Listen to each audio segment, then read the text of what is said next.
जे काल काय घडलं विशाळगडवर, विशाळगडच्या पायथ्याला, मी मुळीच त्याचं समर्थन करत नाही. पण हे घडलं का, ह्याचे कारण तर शोधायला पाहिजे.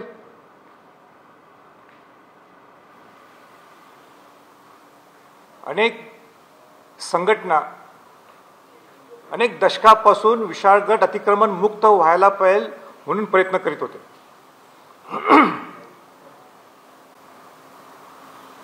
दीड वर्षाच्या अगोदर 4 डिसेंबरला मी आणि सर्व शिवभक्त आणि अनेक संघटना सगळी आम्ही एकत्र विशाळगडला गेलो होतो.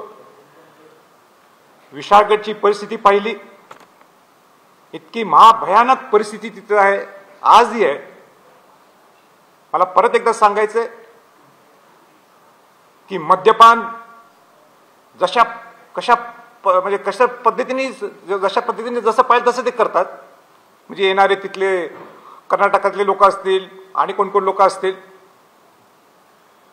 कतलखाना ओपनली चालायचा. बकरी कापणं असतील, कोंबड्या कापणं असतील, अतिक्रमण पाहिजे तसं